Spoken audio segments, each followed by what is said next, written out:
निवडलेला अभंग हा सध्या भगवंताच्या भक्तीचा सागर हा पंढरीच्या पांडुरंगाच्या भक्तीमध्ये जनसागर लोटलेला आहे. भक्ती का करायची, या भक्ती मार्गातले सगळे विचार आपण आपल्या बरोबर का ठेवायचे. भक्ती करत असताना आपल्या अंतःकरणाला काय परिणाम करतो, काय परिणाम होतो, याचं चिंतन थोडस समजून घेण्यासाठी आपण सगळेजण हरिपाठ रोज गातो, रोज म्हणतो, पाठ करतो. हरिपाठातल्या ओव्या आपल्या सगळ्यांच्या पाठ आहेत. म्हणजे हरिपाठात जे लिहिले त्याचं शास्त्र काय, चिंतन काय आहे, कशासाठी या सगळ्या गोष्टींचा अभ्यास आम्हाला या धार्मिक मार्गाने जाताना करायचा. म्हणून हरिपाठातली पहिली सोय, देवाची या द्वारी उभा क्षणभरी तेने मुक्ती चाले साधी झाल्या. हरिमुखे म्हणा, हरिमुखे म्हणा, पुण्याची गणना पूर्ण करे.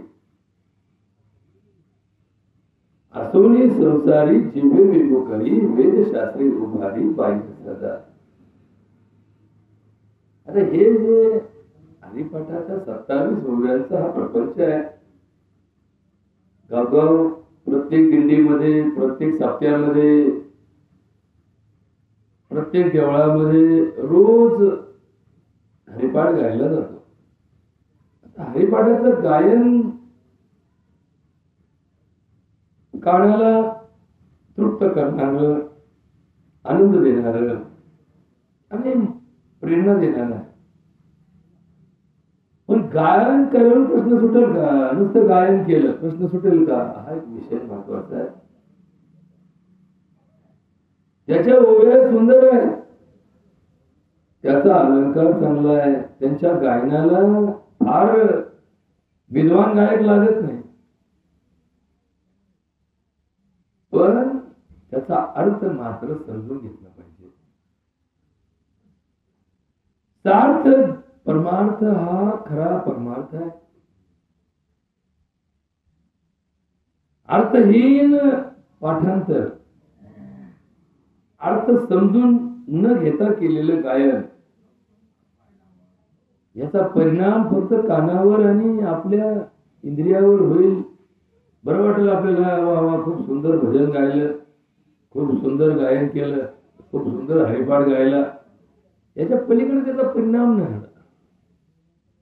आणि म्हणून ज्ञानेश्वरीच्या या चिंतनाचा भाग नामदेव महाराज म्हणतात, नामा म्हणे ग्रंथ श्रेष्ठ ज्ञानेश्वरी, एक तरी ओवी अनुभवावी. तसा एका ओवीचा अनुभव थोडा आज आपण पाहूयात, काय आपल्याला नेमकं समजतं ते.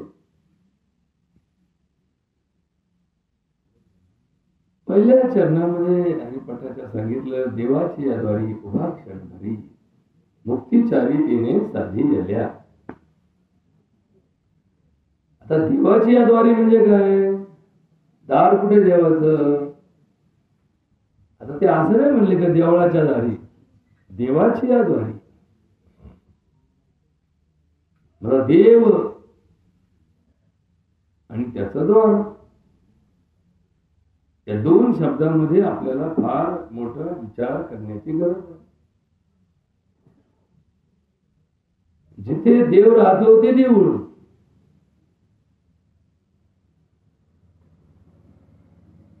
ज्या घरात देव राहतो ते देवघर, ज्या वास्तूत देव राहतो ते देवालय. पण इथे मात्र आपल्याला माऊली सांगतात, देवाच्या दारी. अर्थ याचा असा आहे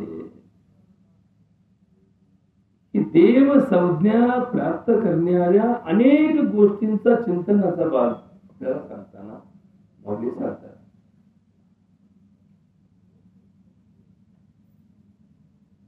तुकाराम महाराज जेव्हा सांगतात जळी तळी काष्टी पाषाणी देव आहे,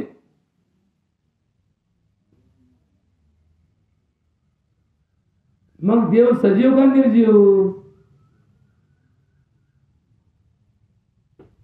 अर्थ याचा असा आहे, सजीवही देवाचाच आहे, निर्जीवही देवाचाच आहे. माणसे देवाचे आहेत, दगडे देवाचे आहेत. सृष्टीचा मालक देव आहे, तर मग तो सृष्टीचा मालक या हरिपाठाच्या ओवीमध्ये आहे का? देवाची या वारी सगळं देवाचं म्हणलं, देवापासून दूर काय गेलं? तर याचा अर्थ देव या संज्ञेला पात्र होणाऱ्या प्रत्येक गोष्टींच्या समोर जेव्हा आपण उभा राहतो, तेव्हा ते देवाच्या दारात उभा राहतो. देवासमोर, देवाचं दार देवासमोर असतं. मग आता इथे एक प्रश्न पडतो की नेमकं काय आहे देवाच्या मध्ये, म्हणून आपण त्याच्या दारात उभं राहिलं की एवढं सगळं मिळतं आपल्याला.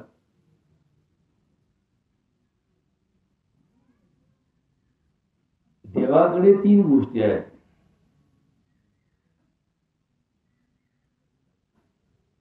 देव सर्वज्ञ आहे. कालच्याही देवाला माहितीये, आजच्याही देवाला माहितीये, उद्याच्याही देवालाच माहितीये. सगळ्यात पहिला आणि एकमेव अद्वितीय गुण देवाचा आहे. त्रिकालातीत देव आहे. तिन्ही काळात याच बंधन राहत नाही. तिन्ही काळाच्या पलीकडे कालातीत हे शास्त्र आहे. कालातीत म्हणजे काळाचं बंधन. आमचं तरी जन्म आणि मृत्यू लिहित, कोणाचा गेला माणूस कधीतरी जन्म म्हणजे हे ह्याच्या आधी नव्हते, जन्माला आले म्हणजे त्याच्या आधी नव्हते, मृत्यू म्हणजे त्याच्यानंतर नाही. देवाला जन्म आणि मृत्यू नाही.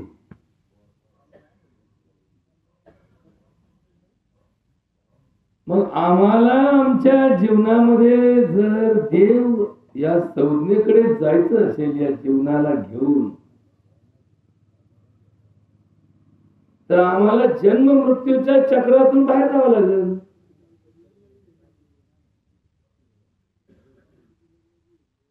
मग त्याच्यातून बाहेर जायचं म्हणजे काय? आम्हाला मोकळं व्हावं लागेल. मोकळं म्हणजे आम्हाला काय करावं लागेल? मुक्त व्हावं लागेल. मुक्त.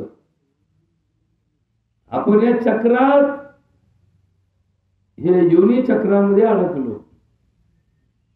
समजा एक राडगाडग फिरत आहे आणि आपण त्याच्या एका पाण्यात बसलोय आणि ते फिरतं, वर जातं, आपल्याला वाटतं आपण वरती येत, ते खाली येतं, आपल्याला वाटतं आपण खाली येते, मध्ये आळतं, आपल्याला वाटतं आपण मध्येच येत. मग या फिरणाऱ्या पाण्यातून तुम्ही मुक्त कधी व्हा? जेव्हा पाण्यातून खाली उतरतात तेव्हा म्हणतात जाऊ दे, मध्ये पाण्या गेला आपल्या बाजूला सारखा. मग त्या पाण्यातून जसं खाली उतरायची व्यवस्था आपल्याला करता येते, तसं या जन्म मृत्यूच्या फेऱ्यातून आपल्याला उतरता येतं का? उतरता येतं. हेच तर खरं चिंतन आहे. नाही तर काय मग शेवटी जेवला काय, झोपला काय, बोलला काय, नाही बोलला काय, हे तर भौतिक गोष्टींचं चिंतन. हे व्यवहार झाला. व्यवहार. व्यवहारात परमार्थाचा रस्ता तयार करता येतो, पण परमार्थ करता येत नाही. परमार्थ कसा करतात?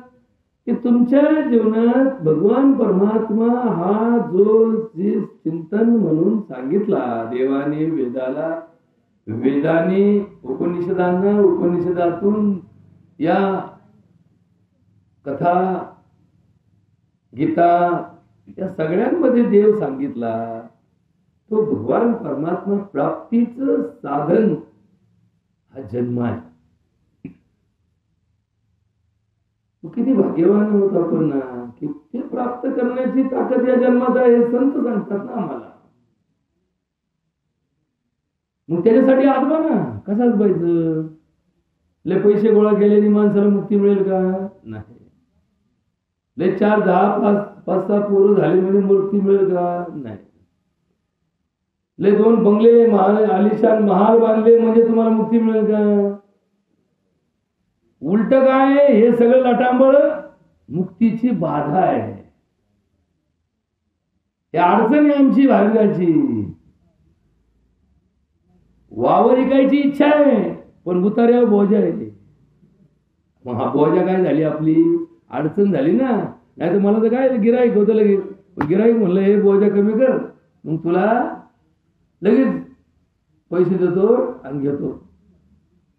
अडचण काय, बोजा. तसं या जगात हे जे लटांबळ आहे ना, पैसे, प्रॉपर्टी, प्रतिष्ठा, पद, हे काय आपलं बोजा आहे, बोजा. या बोजातून आमची मुक्ती अडकते, थांबते. आम्हाला मुक्त होता येत नाही. 4 माणसाशी आपलं असणार नातं सुद्धा आम्हाला अडचणीतून मुक्त होत करत नाही. म्हणून तर डाव्याला जेव्हा कावळा शिवायची आपण वाट पाहतो ना, आता हे थोडस श्रद्धा आणि अंधश्रद्धेच्या मध्ये घोटाळा आहे बरं का. कावळा शिवणं आणि कावळा न शिवणं ही श्रद्धा आणि अंधश्रद्धेच्या मध्ये अडकलेलं प्रकरण आहे. कसं की डाव्याचं पिंडदान हे पिंडदान जे असतं हे भौतिक असतं. पिंड आपण पिठाचे करतो, पिंड आपण तांदळाच्या भाताचे करतो. प्रत्येक ठिकाणी वेगवेगळे प्रकारे त्याचं निर्मिती केली जाते. हे भौतिक गोष्टीपासून तयार होतं. एक जाणता ब्राह्मण याच्यामध्ये त्याचं पौरोहित्य करतो आणि ज्याची आई गेली, ज्याचा बाप गेला किंवा ज्याचा ज्येष्ठ गेला, तो ते पिंडदान करत असतो. पिंडदान. आता पिंडदान का पिंडाला दान हा शब्द समजून घ्या. आपण पिंडदान घातलं का पिंडाला दान केलं, शब्द आहे पिंडदान. आता पिंडदान का करतात? पिंड म्हणजे काय? पिंड म्हणजे देणं. जशी आपण म्हणतो ही महादेवाची पिंड आहे, बरोबर का? महादेवाची पिंड आहे. आता महादेवाची पिंड म्हणजे मूर्ती का? नाही, तिला काय मूर्ती नाही म्हणता येणार. मूर्ती म्हणजे अशी हात पाय असणारी, नाकडोळे असणारी मूर्ती. महादेवाची पिंड आणि आमचा पिंड याच्यात फरक काय? काहीच नाही.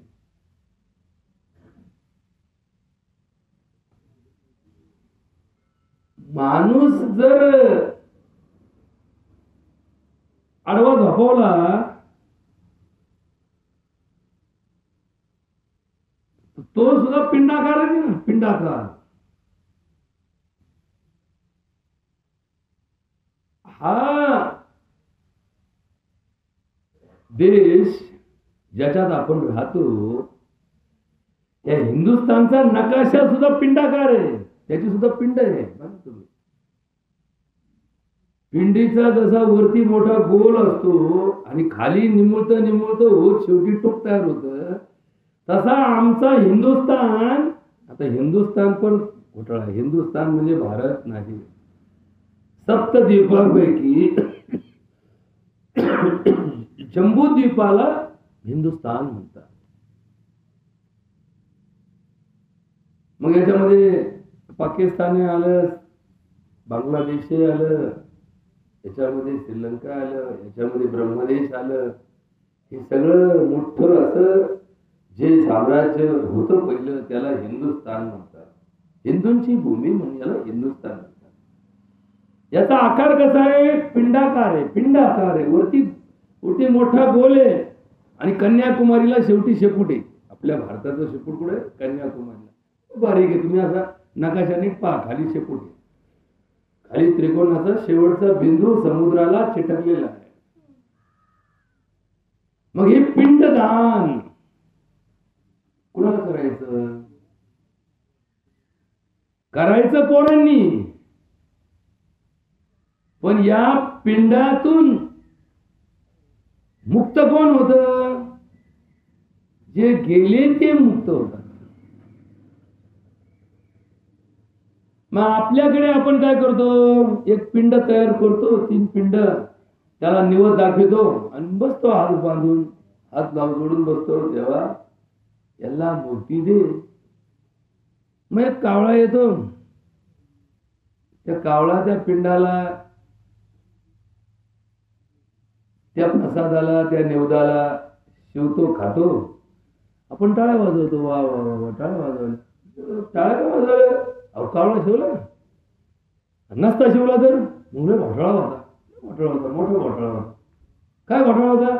अहो मग कावळ्याने शिवला म्हणजे तिचा जीव गुतला ना, गुतला. कुठं गुतला? आपल्या पोरांमध्ये, आपल्या सुनामध्ये, आपल्या लेकीमध्ये, आपल्या नवऱ्यामध्ये, आपल्या जे काय त्याचे उरले गणगोत आहे ना तिथं, त्या गणगोतात जीव उरला, गुतला तिचा जीव. कसं कळलं तुम्हाला? कावळा शिवाना तास झाला, आम्ही मग आदाबलो आदाबलो आदाबलो, पण कावळा काही शिवला नाही.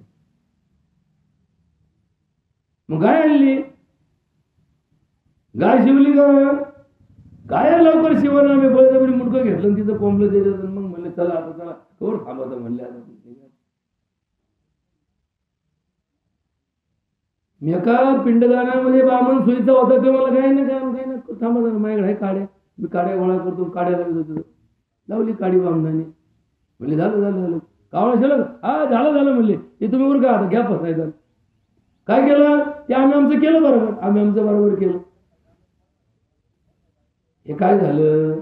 हे भौतिक चिंतन झालं. भौतिक चिंतनात जीव गुतला नाही गुतला हे साध्य होत नाही. साध्य कुठं आहे? हा सगळा जनसागर हा जो जनसमुदाय आला ना, ज्याच्या दाव्याला आपण गेलो, एकदा 2 मिनिटं शांत डोळे झाकून त्यांचा जीवनपट आपल्याला डोळ्यासमोर आणायचा. इथून पुढे दाव्याचं चिंतन थोडस समजून घ्या. दाव्याला यायचं, नुसतं बसायचं, कुणी इथं बसतंय, कुणी मागं बसतंय, कुणी बाहेर बसतंय, फक्त दिसलं पाहिजे. बा आम्ही आलतो एवढं फक्त कळायला पाहिजे. कोणाला कळायला पाहिजे? पोराला. परत म्हणायचे आमच्या जागेला नव्हता आला, आमच्या आईच्या जागेला नव्हता आला. हे काय निवतनच प्रतिष्ठेचं किंवा हे एकमेकाला दाखवायचं चिंतन नाही. मग काय करायचं दाव्याला? ज्याच्या दाव्याला आपण आलो त्यांचा आपल्याशी जो काही संबंध आला. आता कधी कधी काय होतं की ज्या व्यक्तीचा दावा आहे त्याचा आपला कधी संबंध येत नाही. समजा तिचा मुलगा, त्याचे जोडीदार, जावई, त्याचे गणगोत. आता त्या गणगोतांनी फक्त जावईच बघितलंय आणि तिची लेक बघितली, बाकी त्यांनी काही घरात बघितलं नाही.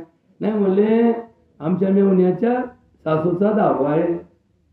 दाव्याला ही फक्त फोटोतच बघ बघितली, बघ आयुष्यात कधी भेटली नाही, बोलली नाही, पण दाव्याला आले. मग आता दाव्याला इथं 4 लोक उभे राहून जे श्रद्धांजली देतात त्या श्रद्धांजलीला शून्य किंमत आहे, त्याला काही किंमत नाही. ती त्यांच्या प्रतिष्ठेचा प्रश्न आहे. मग श्रद्धांजली कोणाची? हा जो समुदाय आहे यांनी डोळे झाकायचे, 2 मिनिटं शांत उभा राहायची गरज नाही. उभा राहा म्हणजे काय? उभा राहिलेली माणूस काय सावध होतो, जरा सावध. बसल्या बसल्या कसा असतो, जरा ढिल्ला असतो ना. मग 2 मिनिटं शांत उभा राहून यांना मौन श्रद्धांजली. आता ही मौन श्रद्धांजली काय भानगड आहे हे तरी समजून घेत चला. नाही तर काय चाललाय का थेकूट 2 जण येतात, भाषण ठोकी देत, मला काही माहित नाही कोण आहे, पण जाऊन जी असेल तिच्या आत्म्याला मुक्ती मिळो आणि या होळकर परिवाराला दुःखातून सावरण्याची शक्ती. 2 डायलॉग हाणायचे. जो उठतो ते म्हणतो याला जाऊन 10 दिवस झाले, 10 दिवस झाले, काही इथं पाडे वाटतं का? प्रश्न हा नाहीये. प्रश्न हा आहे की कशासाठी ठेवले. शास्त्र काय सांगतं तुम्हाला? शास्त्र काय सांगतं? डोळे झाकून मौन म्हणजे न बोलता, कुणी न बोलता शांत चित्ताने आपल्या अंतरंगाला, अंतरिंद्रियाला, आतल्या इंद्रियाला साक्ष ठेवून डोळ्यासमोर तिचा जीवनपट आठवायचा आणि तिचे उपकार जे आहेत. शेवटी प्रत्येक माणूस त्याच्या आयुष्यात तो जेव्हा सज्ञान होतो तेव्हा त्याचे काही ना काहीतरी उपकार आपल्यावर असतात. आता तुम्ही म्हणाल कसे उपकार आहे? समजा जावई म्हणून माझं काय केलं? अरे तिने एवढ्या सुंदर मुलीला जन्म दिला, ज्या मुलीला जन्म दिला तिला संस्कार केले, तिला सक्षम केली, आणि जेव्हा तुमच्या घरात ती गुन्ह्या गोविंदाने नांदती, तुमच्या सगळ्यांच्या जबाबदाऱ्या स्वीकारती, ही तिचं जे कर्म तुमच्या घरी करती, याचे उपकार कोणाचे आहेत? हे सासूचे उपकार आहेत. तेव्हा त्या जावयाच्या घरात त्या लेकी आनंदाने नांदतात ना.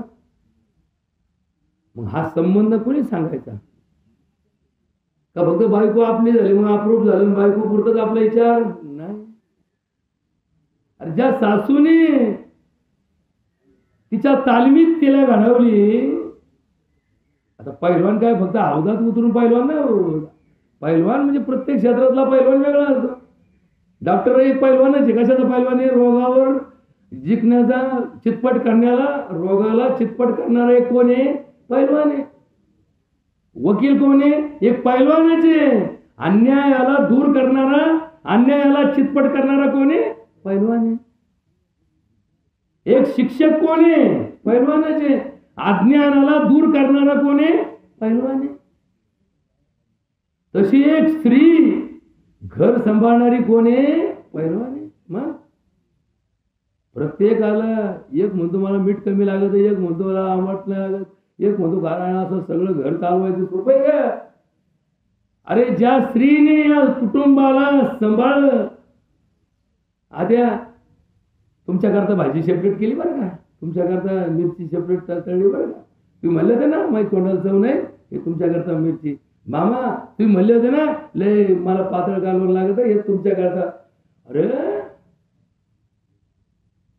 हॉटेलात जर 4 घंटे कोणी काम केलं आचार्याचं तर तो 15, 20, 1000, 25,000 मागवतो.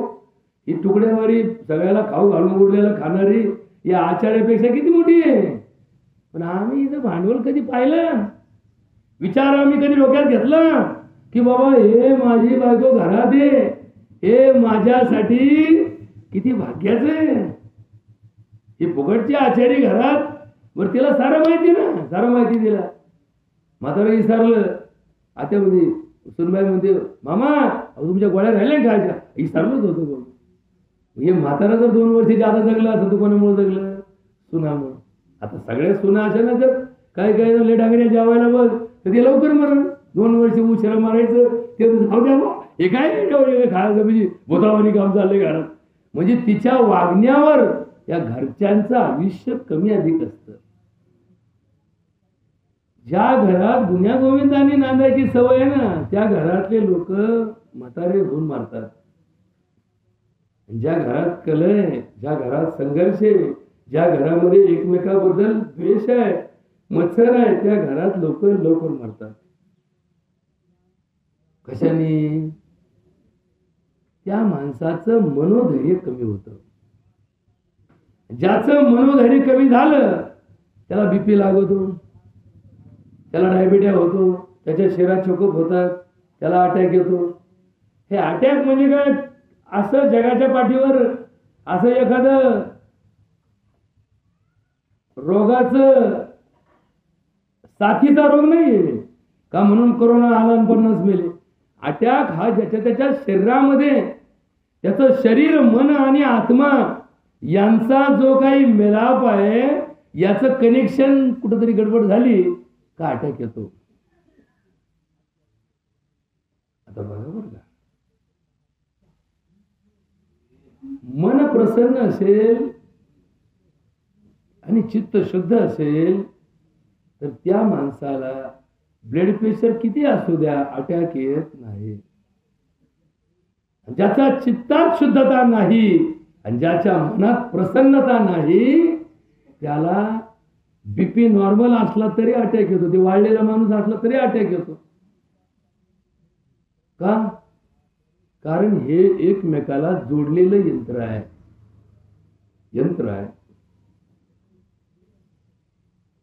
म्हणून तर तुकाराम महाराज म्हणतात, चित्त शुद्ध तरी शत्रु मित्र होती, व्याघ्रही न खाती सर्पतया विषते अमृत आघात ते हित अकर्तव्य नित होय त्यांसी.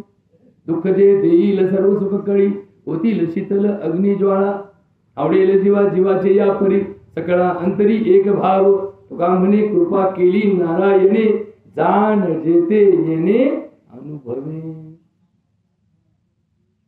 आधी आपलं एक वाक्य समजून घ्या आजच्या विषयाला संदर्भात. दुःख जे देईल सर्व सुख कळी. समोरच्यानी किती त्रास द्यायचा प्रयत्न केला, आघात केला, शब्दाचा मारा केला, ज्याचं चित्त शुद्ध आहे तो त्याचा विचार त्या शब्दाला जोडत नाही.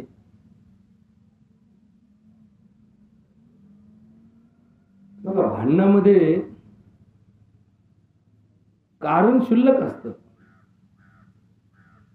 कारण नैमित्तिक असतं, पण भांडणातले शब्द मात्र फार म्हणजे ऐकले तर लोकांना एवढा मोठा विषय, पण ती ताकद दाखवायची ना. हा असा तसा दरकाळे फोडताना माणूस शिवाय देताना काय विचार करतो, कुठल्या पुढं काय बापाचं येत प्रॉपर्टी, सगळा दुनियाचा शिव्याचा बडीमार करताना हा याची शाब्दिक ताकद वापरतो. ऐकणाऱ्याला भीती वाटते. अहो थोडं मोठं असं कोणाला भीती वाटते? ज्याला त्याला जोडायला संधी जोडतो त्याला तो जोडीतच नाही. आपल्याला काय फरक पडत नाही. तुला काय भोगायचं भूक, तुला काय भोगायचं भूक. मग ते भोगणारा काटाळून जातो. भोगणारा काय करतो? काटाळून जातो. त्याला वाटतं जाऊ दे, हे बोलतच नाही काही जाऊ दे, ते आपलं काटाळून निघून जातं. मग ते भांडण मिटत. कसं मिटत? एकतर्फी मिटत. भांडण मिटवायचं असं एकाने कोणतरी गप व्हावं लागत. आता गप कोण होतं? ज्याला चित्तात शुद्धता आहे तो गप होतो. मग तो हरला का जिंकला? शास्त्र सांगतो तो जिंकला आणि व्यवहार सांगतो तो हरला. कसा भामट्यावणी निघून गेला. बघा बरं का, समोरचा काय करतो? आपल्या मनानेच निकाल घोषित करतो. कसा भामट्यावणी निघून गेला. मग कसा भामट्यावणी गेला? आपण तो भामट्यावणी नाही गेला. त्याला माहिती याच्या नादी लागून काय फायदा आहे म्हणून तो गेला. पण ह्यो याचा निकाल ह्यो जाहीर करतो. मग 50 लोक ऐकायला असते, या दोघांचं चालतं. 50चे 500 होत्यात आणि मग तो आपला एखादा काय म्हणतो, नाही लगत याच्या, याला खरं कळा ना, याला चांगले समजा ना, याला काही समजा ना, याला सगळं उलटच दिसत आहे. मग अशा टायमाला थांबायला नको, ते निघून गेला का ह्यो जो भुकणारा असतो किंवा आपला निकाल घोषित करतो. मग त्याला बघितला, बघा ना कसा भामट्यावर गेला. म्हणजे मी खरा आणि तो खोटा म्हणून तो गेला. मी खरा म्हणून थांबलो का नाही, तर माझी अजूनही तयारी, ये म्हणा इकडे. म्हणजे बरोबर का, ही जी खुमखुमी आहे ना आपली खुमखुमी आपल्याला आयुष्यात इतका त्रास देते की त्याचे परिणाम फक्त आणि फक्त आपल्यालाच भोगावे लागतात. हे लक्षात ठेवा. जो माणूस संताप करतो ना, संतापाच्या माणसाला आपाप ताप येतो. अहो गरम झालो, तुमचं अंग गरम झालं, ताप आला तुम्हाला, टायफॉइड, मलेरिया, कावीळ, पिशी कमी, काही झालं नाही पण गरम झालं. हे गरम का होतं? जशी गाडी पळाली का गरम होती का नाही, एखादी गाडी पळाली का गरम होती, तशी बॉडी पण आहे ना, याच चयापचय. आता हे थोडं शास्त्र आहे. आता ते काय सुदैवाने आम्ही डॉक्टर बिन महाराज, त्याच्यामुळं हे गुतागुतीचे आहे एकमेकाशी. शरीर, मन, आत्मा आणि परमार्थ हे सगळं गुतागुतीचं काम आहे. हे सगळं एकमेकाला गुंतलेलं आहे. एकाचा परिणाम दुसऱ्यावर होतो, दुसऱ्याचा तिसऱ्यावर, तिसऱ्याचा चौथ्यावर आणि चौथ्याचा पाचव्यावर परिणाम होतो. म्हणून तर हे सगळे एकमेकाला साधर्म्य आहे. उपवास का करायचा? उपवास केल्याने इंद्रिय शुद्धी होते. इंद्रिय शुद्ध झाल्याने काय होतं? इंद्रिय शुद्ध झाल्याने विचार शुद्ध होतात. विचार शुद्ध झाल्याने काय होतं? चित्त शुद्ध होतं. आणि चित्त शुद्ध झाल्याने भगवंताची भेट होते. घाण विचारात, वाईट विचारात, चुकीच्या विचारात भगवत प्राप्तीला संधी राहत नाही. वाईट विचारात, चुकीच्या विचारात काय मिळतं? काही मिळेल. भौतिक शास्त्रामध्ये काही मिळेल तुम्हाला. एखादी वस्तू मिळेल, धन मिळेल, दौलत मिळेल, सगळं मिळेल. पण ज्याला भगवंताच्या प्राप्तीची थोडी का होईना जाणीव, ज्ञान आहे, तर भगवंताच्या प्राप्तीचा मार्ग या भांडवलावर चालत नाही. विषय तो त्यांचा झाला नारायण, ना आवडे माता पिता. म्हणजे हे काहीच नाही. ज्याचा विषय भगवंत झाला त्याला याचं काहीच वाटत नाही. धन, दौलत, संपत्ती, नातं गोतं येईल त्याच्यासाठी सगळं शुल्ल आहे, शुद्र आहे. तो काय करतो? महाराज एका अभंगात म्हणतात, भावे गावे गीत चित्त करोनिया शुद्ध,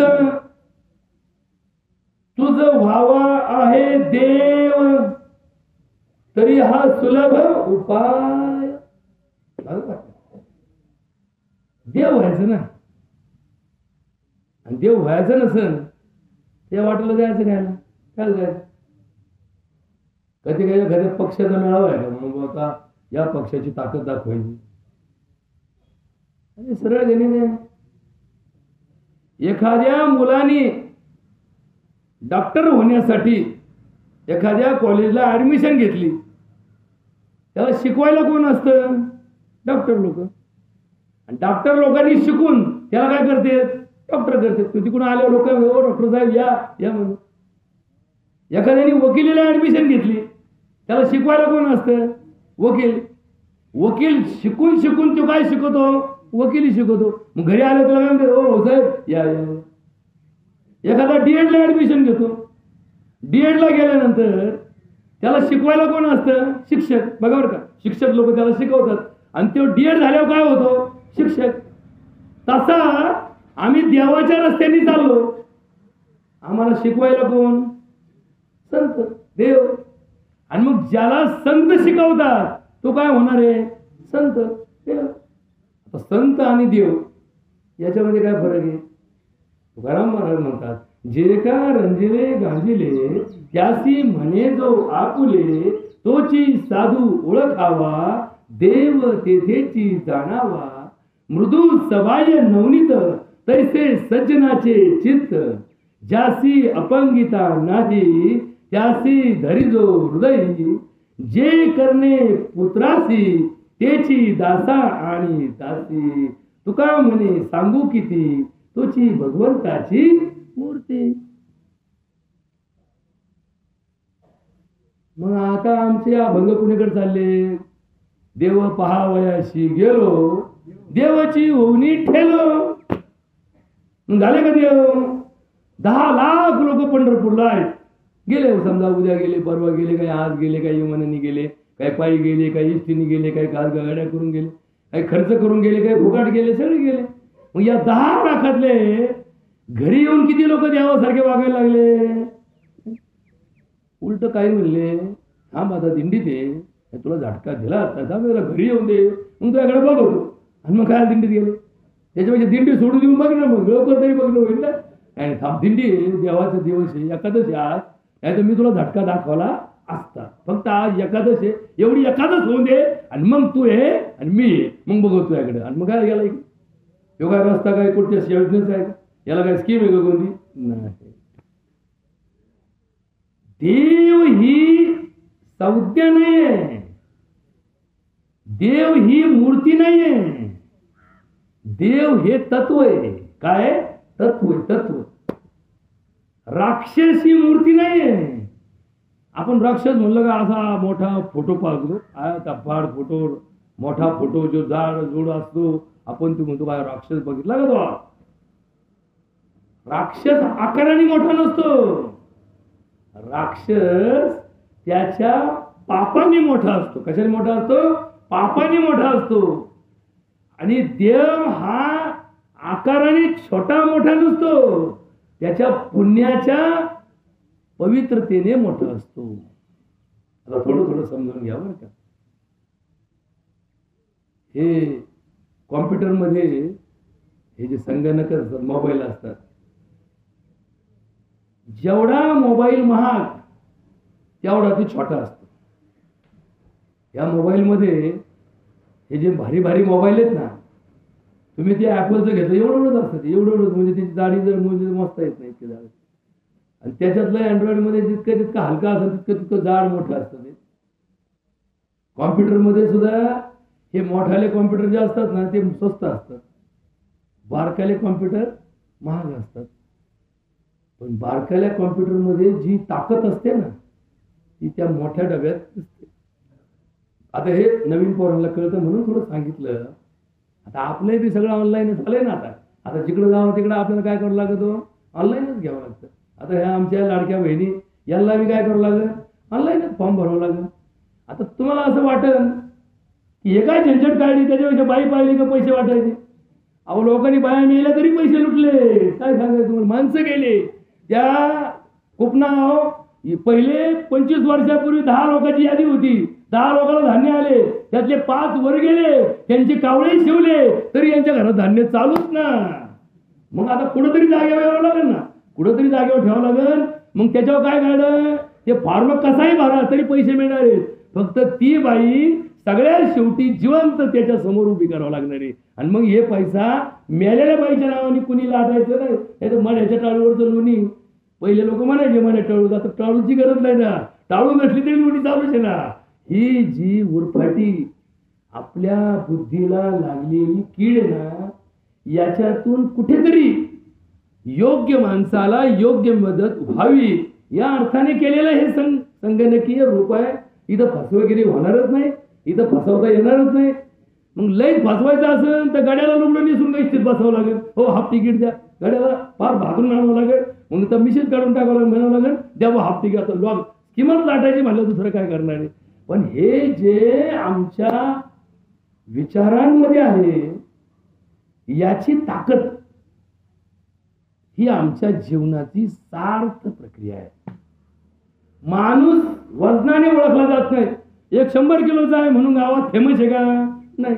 असे आपल्याकडे लई लोक आहेत 100 किलो वजनाचे, लहान लहान पोरं चेष्टा करतात त्यांची. लहान लहान पोरं वगैरे 100 पोरं अरे इकडे इकडे इकडे इकडे याला आरेतुरे म्हणतात. वय किती? 60 वर्ष. पण त्याला काय म्हणतात? आरेतुरे म्हणतात. का? कारण त्याचे विचार शून्य आहेत. ज्याचे विचार शून्य आहेत त्याच्यावर लोकांकडे त्याची किंमत शून्य आहे. त्याच्या उलट फार छोटे छोटे काही मुलं आहेत, मुली आहेत. आता काही आमचे कीर्तनकार 15 वर्षाच्या मुली, 14 वर्षाचे मुलं, 10 वर्षाचा मुलगा, लोक फार एकदम पंडित लोक हे कीर्तन कान टाव करून ऐकतात आणि आश्चर्याने आपल्या मनात विचार करतात, अरे एवढीच मुलगी एवढा मोठा विचार कशी म्हणते, एवढासा मुलगा एवढा मोठा विषय चिंतन कशी करते. चिंतन काय सोपं समजता का तुम्ही? चिंता करणं सोपं, चिता रचणं सोपं, पण चिंतन मात्र अवघड आहे महाराज. सोपं नाही चिंतन. चिंतन करतात चिंतन. हे चिंतन एवढे एवढे लहान लहान मुलं करतात. अहो वर्गात शिक्षक शिकवत असतात, 4थीचा मुलगा असतो, या शिक्षकाचा 40 वर्षाचा अनुभव असतो, पण तो मुलगा असा एखादा प्रश्न शिक्षकाला विचारतो कधी शिक्षक निरुत्तर होतो आणि त्या शिक्षकाला त्या मुलाचं अप्रूप वाटतं. एवढ्याशा बारीक मुलाच्या डोक्यात एवढा विचार कसा आला असेल? हे चिंतन वयावर अवलंबून नाही. तुम्ही जर ज्ञानेश्वरी नीट वाचली तर तुमच्या लक्षात येईल, अरे 18 वर्षाचं पोरग एवढा मोठा विचार कसा मांडला असेल त्याने. आता काय विचार म्हणजे काय, ते काय वरून त्याला जाणे सॉफ्टवेअर आलं होतं आणि ते सॉफ्टवेअर घुसलं असं नाहीये. बरं का, काही काही वेळेस आमचा भ्रम होतो का देवानी ज्ञानेश्वरांना पाठवलं आणि ते देवानी सांगितलं ज्ञानेश्वरांनी दिलं, असं नाहीये. ज्ञानेश्वरांनी अभ्यास केला, अभ्यास करून त्याचं चिंतन केलं आणि मग ती ज्ञानेश्वरी लिहिली. लिहिणं काय सोपं समजत तुम्ही? 709 श्लोकाची भगवद्गीता 9327 ओव्यामध्ये जेव्हा ओवीबद्ध केली, व्याकरणामध्ये जो अलंकार नावाचा विषय आहे, अलंकार जो शब्द रचनेमध्ये जो असणारा विभाग आहे व्याकरण दृष्ट्या, एकही ओवी व्याकरणाच्या कसोटीवर अपयशी ठरली नाही. याचं फार मोठं चिंतन मांडण्याची गरज आहे. आम्हाला हे माहित नाही की भगवद्गीता ही जरी 709 श्लोकाची असली तर तिची रचना सुद्धा समान आहे. 12 शब्दाचा एक वाक्य, 2 वाक्याचा एक श्लोक, असे 709 श्लोक भगवद्गीतेचे व्याकरण दृष्ट्या एक समान आहेत. आणि माऊलींनी जे दृष्टांत दिलेत ना, एकदम तंतोतंत त्या श्लोकाला विचाराला अनुसरून दिले. बघा, एक उदाहरण देतो तुम्हाला, एक ओवी सांगतो तुम्हाला छोटीशी, मग तुम्हाला दृष्टांत समजतो कसा आहे ते. सांगे अग्निपासून धुमी होय, तो धुमी काय अग्नी आहे, तो हा विकारू मी नोहे, जरी विकारीला असे. बघा बर का, आता हे ओवी झाली. आता या ओवीचा दृष्टांत आणि सिद्धांत समजून घ्या. हे समजून घ्यायचं काय, हे परमार्थ म्हणजे एखाद्याचे लय अभंग पाठ झाले म्हणजे तो लय हुशार झाला असं नाही. एखाद्याचा अभंग पाठ नाही म्हणजे ते मूर्ख झाला असं नाही. हा समजून घेण्याचा विषय आहे. एखाद्याला गीता समजते पण पाठ नसते, एखाद्याची गीता पाठ असते पण त्याला काही कळत नाही. आता हा दृष्टांत आणि सिद्धांत. काय दृष्टांत दिला? सांगे अग्निपासून धुमी होय. असं शास्त्रात सांगितलं की जिथं धूर आहे तिथं खाली अग्नी आहे. हा सिद्धांत कोणाचा आहे? सांख्यशास्त्राचा आहे. कपिल मुनींनी सांगितलं, यत्र यत्र धूमः तत्र तत्र वह्निः. बारीक बारीक आहे का बरं, तुम्ही विचारात. हे निप्ती गाव आजकाल ओळखलं कशाने जातं माहिती का? इथल्या भव्य दिव्य मंदिराने. पंढरपूरमध्ये सुद्धा अशी रचना नसेल. एवढे आमचे मंदिर आज एकदम आकर्षक आणि प्रसन्न करणारे आहेत. नुसतं मंदिर पाहिलं तरी लोक खुश होतात. इतकी मंदिरात आपल्याकडे गेल्या 10-20 वर्षात आपल्या सगळ्या गावकऱ्यांनी, खरं तर धन्यवाद देईन त्या सगळ्या कार्यकर्त्यांच्या, सगळ्या ज्यांनी ज्यांनी या मंदिराच्या उभारणीसाठी आपलं योगदान दिलं. आणि वैशिष्ट्य आहे या गावचं की मंदिर निर्माण होत असताना राजकारण 0% अजिबात नाही. आणि या मंदिराच्या रचना या गावाने इतक्या सुंदर केल्या, इतकी भव्यता आहे, इतकी दिव्यता आहे, इतकी प्रसन्नता आहे आणि मंदिरात बसल्यानंतर इतकी शांतता आहे की तुम्हाला भविष्यात जर देव शोधायचाच असेल आणि देव व्हायचं असेल तर फक्त काही दिवसांनी हे गाव प्रसिद्ध व्हावं की जे आज काही कारणाने इतिहासात बदनाम आहे. निप्ती म्हणजे कशाला जोडलं गेलं हे मी कशाला सांगू इथं बसून. नेप्ती कशाला जोडली जावी? ज्याला देव पाहायचा असेल त्याला नेप्तीत घेऊन या, इथल्या देवळात बसा, देवाच्या द्वारात उभा करा, देवाची आद्वारी उभा क्षणभरी मुक्तिचारितेने साधी. अशी प्रसिद्धता कुणाला मिळू शकते? या नेप्ती गावाला मिळू शकते. काय करावं लागेल? हे काम काय आता कार्यकर्त्यांचं राहिलं का? नाही. त्यांनी बांधून ठेवलं, त्यांच्याकडे जेवढं ताकद होती, त्यांच्याकडे जेवढी सामर्थ्य होतं, त्यांनी ते करून ठेवलं. आता या आमच्यासारख्या भोगणाऱ्या माणसाचं काम आहे, महाराजांचं काम आहे की या देवळाची दिव्यता, आकाश, या देवळामध्ये देव आणि त्याची प्रचिती हे समाजाला आणून द्यायचं काम कोणाचं आहे? महाराज लोकांचं, संत लोकांचं आहे. कीर्तनकार, प्रवचनकार यांनी नुसती एकच महती गायची, वाचावी ज्ञानेश्वरी, डोळा पाहावी पंढरी. जी जनाबाई कधी म्हटली? त्याला किती वर्ष झाले? त्याला 700 वर्ष झाले. आज पंढरपूरमध्ये काय? पंढरपूरमध्ये पांडुरंग कुणासाठी आहे? या भक्तांसाठी. पण पंढरपुरांसाठी काय? पंढरपूरकरांसाठी ही संधी आहे. कशाची? पैसे कमवण्याची. बघा ना, पंढरपूरमध्ये हा सगळा वैष्णवांचा मेळा जातो आणि होतो खरा चान्स. जसा आमच्या कोरोना डॉक्टर लोकांना चान्स भेटला, तसा बाजारात गावकऱ्याला चान्स भेटतो, जसा निवडणुकीत कार्यकर्त्याला चान्स भेटतो, तसा हा पंढरपूरला चान्स भेटला. बरं, हे कसं आहे? हे सगळं गणगोत आमचं नातलं ना, त्याच्यामुळे मला जरा दादा त्याचं ज्ञान थोडस. आता कसं आहे, माऊली जसे स्पष्ट, माऊली कसे करायचे? माऊलींनी आमच्या समाजाला ज्यावेळेस दुष्ण द्यायला चालू केली, बाबा हे धंदा करू नका, हे धंद्याचं काम नाहीये, इकडून धंदा घातला तुम्ही, जे देईन ते घ्या, लोकांना सामर्थ्य द्या. आमचेच लोक म्हणले हा आमच्या पोटावर पाय द्यायला निघाला, त्याचा कार्यक्रम कुणी राबवला?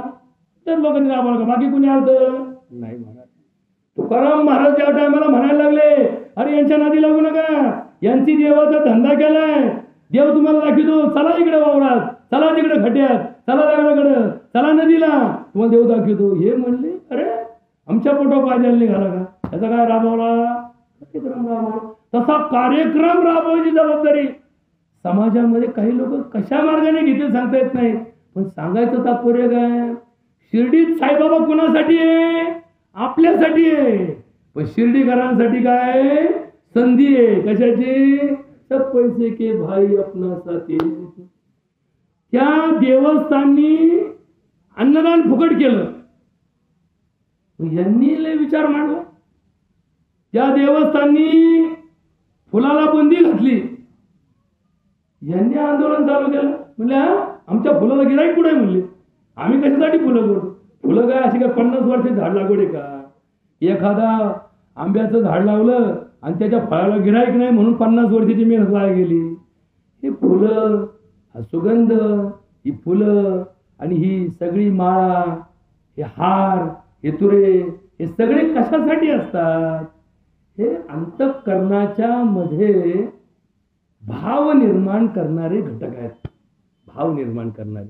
आता हाच हार जर गळ्यात घातला तर समोरच्या माणसाकडे पाहताना देव माणूस म्हणून पाहण्याची आम्हा समाजाला सवय आहे. बरोबर का? थोडं बारीक आहे का? बरं काय, हार फक्त दोघांच्याच गळ्यात घातला जातो. एक तर देवाच्या गळ्यात घातला जातो, नाही तर मढ्याच्या गळ्यात घातला जातो. धडा आम्ही देवही नाही मढ नाही, त्याच्यामुळे मी आपला साबूत ठेवला इथं. आपल्या घरी देवळे आपल्या बापांनी सेवा केली दत्ताची, त्या देवळात गेला तर तो दत्त तरी म्हणून भाऊ फुकटचा का व्हायला पण आणून घालतो आपल्याला, एवढं तरी कमीत कमी होईल नाही. काय तो त्याला म्हणता असेल एवढं टोचाटोचीच्या नादात आम्हालाही सरला, म्हणजे असं घडत नाही. म्हणून हे योगायोगाने आहे ना, तर त्याचं त्याला द्यावं, आपण आपले फक्त हमाली करावे. कारण शेवटी काय, धन्याचा हा माल, मी तर हमाल भार आहे.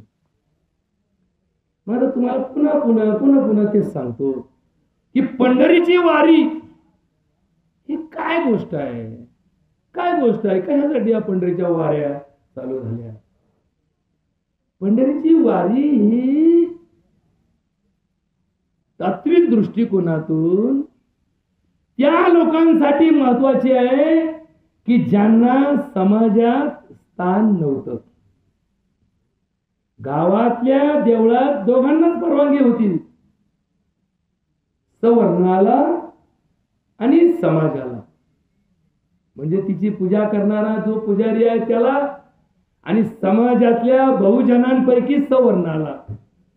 बाकी देवळात पाय ठेवायला सुद्धा परवानगी नव्हती. आता तो 8वा दिवस, जर तुम्हाला परवानगीच नाही तर भक्ती करायचा तुमचा अधिकार नाही. तुम्ही भक्ती कोणाची करायची? ज्याच्याकडे तुम्ही कामाला आहात, जो तुमचा मालक आहे, जो तुम्हाला 2 दाणे अन्न खायला घालतो, तुम्ही त्याचे भक्त आणि तो देवाचा भक्त. अशी ही मधील चैन होती, चैन. जसं आपण नाही बाजारात गेलो का दलाला शिवाय जाऊच नाही होणार. तुम्ही किती नावाची पार मेवणा गेला, मेवण्याची आमच्या मेवण्याची काय आणली सौदा होईन का? दलाल लोक इतके भारी असतात, जमूनच देणार नाही त्याला. काय खोटी बरं काय तुला बघ जरी मेवण्याची ना फशीन. त्याच्या मनात थोडा किंतू घातला का संपला सौदा, संपला विषय. म्हणतो नको बा मग पुढच्या बाजारात बघू. मेवना म्हणतो अरे मी तुझा सक्का मेवना आहे ना, तुझा माझ्या भरोसा नाही का? हाय बाबा आपण काय करतो, दुनिया बदलली, ही सगळी लबाडाची राजवट आहे. असा कोण सांगतो? एजंट सांगतो. एजंट कोण असतो? सगळ्यात मोठा लबाड कोण असतो? एजंटच असतो. कारण त्याचं काय असतं, जसं नवरा मरू बायको मरू आम्हाला काय फरक पडतोय, आमची लक्षणं पिळायची मतलब आहे. त्यांचा महिन्यात काय घटस्फोट व्हायना. आता जे नाही का बाया आणल्या 2-2 लाख रुपये दिले, लग्न लावायला कोणाला बोलवलं, बमनाला बोलवलं, आणि मग नंतर म्हणले 8 दिवसात पसारा घेऊन बाई काय 2 लाख गेली, बाई गेली.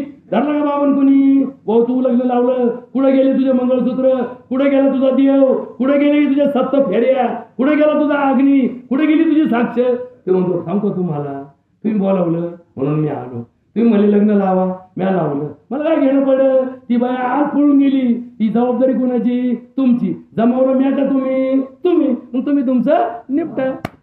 हले गेले गुतड्यात. आणि काय म्हणतो? देव ब्राह्मणाच्या साक्षीने विवाहबद्ध होत आहे. भाषण काय ठोकेतो बरं का. देव ब्राह्मणाच्या साक्षीने. कुठे गेली साक्ष? कुठे गेला ब्राह्मण? कुठे गेला देव? विषय संपला. का संपला? कारण देव कशाला म्हणतात हेच माहित नव्हतं. देव कशाला म्हणतात? त्या दिवशी पुरता देव कोण? नवरदेव. नवरदेव तो बेवडा का असना, त्या दिवशी काय म्हणतो त्याला? नवरदेवाला घेऊन या. तो म्हणा थांबा घुमळे, तू थांबा, त्या तोंडात घोटका ठेवली. अहो पण देवाला कमीत कमी लागण्याच्या दिवशी तरी कुठे करी करू नका. बघा लक्षात ठेव, काय झाले तुम्ही? नवरदेव झाले. 1 दिवसापुरते का व्हायना, दुसऱ्या दिवशी बाळ्याचा परत बाळ्याच झाला. व त्या दिवशी बाळासाहेबांना बोलवा ना, नवरदेवाला बोलवा, नवऱ्या मुलीला बोलवा, नवरदेवीला बोलवा, देवीला. आता देवी परत देवीचा घोटाळा सांगतो तुम्हाला. आपण देवीला जेव्हा जातो ना भक्त म्हणून, तेव्हा शृंगार करण्याचा अधिकार कुणाचा आहे माहिती का? देवीचा आहे का भक्ताचा? देवीचा आहे. देवीला शृंगार केला, मोठा देवीला सजवली. आपण देवीला नाही सजवत, आपणच सजून जातो. बरोबर का? आपला घोटाळा काय? आपण देवीचं रूप पाहण्याऐवजी आपलं रूप सगळ्या जगाने पाहावं म्हणून जातो मोठ्या देवीला. अशी नटून थटून जाते. लोक म्हणतात बघा ती कशी नटून आली. अहो ती बघायला आले का? पण मोठ्याला कुठे गेले? मोठाईला बघायला आले. मग मोठाई सजली, मोठाईचा शृंगार केला, लक्ष्मीचा शृंगार झाला, सरस्वतीचा शृंगार झाला. या नवरात्रामध्ये नवरात्रीला 9 दिवसाला 9 रंगाने ही आमची अंबाबाई सजली. पण आम्ही ती सजून आम्ही सजून चाललो. बरोबर का? पोळ्याला बैल सजवायच्या ऐवजी मालक सजून चालला. आणि बैल तसा चालला म्हणजे पोळा कुठे काय म्हणले मालक साजलाय. आणि बैल नाही सजवलं म्हणले तर काय बैल साजवायचं म्हणले, त्याला उद्या परत ठोकायचं ना, मग त्याला नाही सजवला. असे तर आमचे उरफाटे देव आहेत. ज्या दिवशी जो देव आहे कमीत कमी त्याला सजवीत चला. जसा बैल पोळ्याला सजवला त्या दिवशी पुरता का व्हायना, त्याचा पाहुणचार, त्याचा पूजा, त्याचा निवद दाखवावा लागला नाही. तसं आयुष्यामध्ये प्रत्येक दिवशी देव रूपाला कुठे ना कुठेतरी शोधा. कुठेच नाही भेटला ना, समजा एखाद्या दिवशी संधीच नाही मिळाली तुम्हाला, वा आज पुढे सुपारीच नाही तुम्हाला, तर कमीत कमी घरच्या घरात तरी आई देव आहे, बाप देव आहे. पण हे कधी? ज्या वेळेस तुम्हाला बाहेर कुठे संधी नाही त्यावेळेस. म्हणून तर तुकाराम महाराज काय म्हणतात, नावडे माता पिता जनधन. बरोबर आहे की नाही? कधी जेव्हा तुम्ही पांडुरंगाच्या दारात जाता तेव्हा. आईला किंमत आहे का पांडुरंगाच्या दारात? नाही. आई सुद्धा कोण आहे? माऊली. बाप कोण आहे? माऊली. मुलगा कोण आहे? माऊली. म्हणून तर त्या दिंडीमध्ये एक 7 वर्षाचं पोरग आहे आणि एक 70 वर्षाचं म्हातारं आहे. दोघे दिंडीत चालले. दोघांचं हरिपाठ गायन झाला, दोघांची फुगडी झाली. कुणी कोणाच्या पाया पडायला पाहिजे? फुगडीचा नियम काय आहे? दोघांनी एकमेकाच्या पाया पडायचं. मग पाहणारे काय म्हणले, अहो 70 वर्षाचं म्हातारं 7 वर्षाच्या पोराच्या पाया पडलं. व्यवहारामध्ये हे दिसायला काय दिसतं? चुकीच दिसतं. पण परमार्थामध्ये वय, तुमचं वजन, तुमची प्रॉपर्टी, तुमचं ज्ञान, तुमची बुद्धी, तुमचा विचार आणि तुमचं साम्राज्य याची किंमत काय आहे? शून्य. इथं कशाला किंमत आहे? तुमच्या समर्पणाला. कशाला किंमत आहे? समर्पणाला. गडगंजे करोडपती आहे, रुपया कोणाला द्यायला, आणि भिकारी आहे. एक बाई म्हणली, ठोकळा आहे का तुझ्याकडे? ठोकळा. मला ते फोन करायचा होता घरी. मला मी तरी कुठे काय कमावलं, मला असाच भिकार भेटला, दर तुला कर ठोकळा. मग इथं देव कोण आहे? हा भिकारी देव आहे का तो कोटोपती देव आहे? भिकारी देव. का? त्या बाईची नड होती, त्या बाईला रुपया लागत होता, इष्टी स्टँडवर गुंतली होती. पहिले ठोकळे होते, तर ठोकळे गेले, फुकळे गेले. आता तर बॅलन्स असा आहे की यांना घरात बोलायला संधीच नाही. असा फोकाट फोन चालू झाल्यापासून लोक नेहमी फोनवरच असते. फोन अशी यंत्र आहे, फोन मध्ये ज्या विद्युत लहरी आहे त्या एका दिशेने जर चालल्या तर माणसाचा एका बाजूचा करंट कमी होत चालतो. बरोबर का? एका बाजूचा करंट कमी होतो.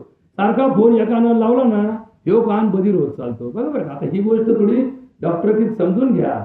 अर्ध शरीर, जसे गाडीत एका चाकात जास्त हवा, एका चाकात कमी हवा असेल, आणि जर कुठं हवा भरायला संधी नसेल तर ज्या चाकात जास्त हवा आहे तिची थोडी सोडून देत चाला, तर गाडी बॅलन्स मध्ये चालत, नाही तर ती उड्या मारीत चालत. तुम्ही मला येणार का? मूर्ख माणूस आहे, याने हवा सोडून दिली राव. नाही सोडतं तर काय करता? दोन्ही चाकं समान पाहिजेत, तसे दोन्ही कानं समान पाहिजेत, दोन्ही डोळे समान पाहिजेत. नाहीतर आपण म्हणतो नगर भिंगार, आपल्याकडे डायलॉग आहे नगर भिंगार. तर दोन्ही डोळे समान, दोन्ही कान समान, दोन्ही नाकपुड्या समान. या समचरण दृष्टीला कुठे दाखवलं? सुंदरते ध्यान उभे विटेवरी करकटावरी ठेवून. बघा बरं का, आता इथं थोडं बारीक बरं का. आता हे शास्त्र सांगतो लय मोठं. आता आपला दिवस छोटा, आपला वेळ छोटा, त्यात आता 10 म्हणजे काय 20 मॅच तरी कशी आहे? 40 ओव्हर नंतर संपती. इथं का कावळा शेवला का विषय संपला. पण थोडं सांगतो की पंढरीच्या पांडुरंगाचं दर्शन हे सगुण साकार भगवत रूपामध्ये पाहायचं. एकदा पांडुरंगाची मूर्ती पाहिली ना की सगळं सम सम सम सम सम चरणापर्यंत सम असा पांडुरंग पाहायचा. मग सम पाहिल्यामुळे काय होतं? बघा बरं, नीट ऐकून घ्या. आपल्याकडे चित्रकलेमध्ये आकृत्या असतात, समाकृती आणि विषमाकृती. एक आकृती अशी असते की तिचे 2 तुकडे होत नाहीत, पण एक आकृती अशी असते, एक रेष काढायची, त्या रेषेच्या इकडूनही तशीच काढायची, इकडूनही तशीच काढायचा. आपण जेव्हा शाळेत होतो तेव्हा आपल्याला शिकवली गेली चित्रकला. इकडून एक आकृती काढायची, तशीच आकृती डुप्लिकेट इकडून काढायची, आणि मग समजलं पाहिजे की या आकृतीत फरक काय? काहीच नाही. मग ही समचरण दृष्टी, आता बघा बरं का, ही दृष्टी ही कुणाला मिळते?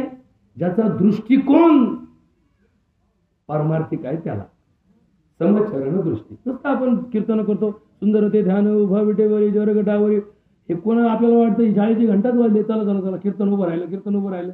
मग हे अभंग गायला, प्रत्येक कीर्तनामध्ये 2 अभंग का गायले जातात?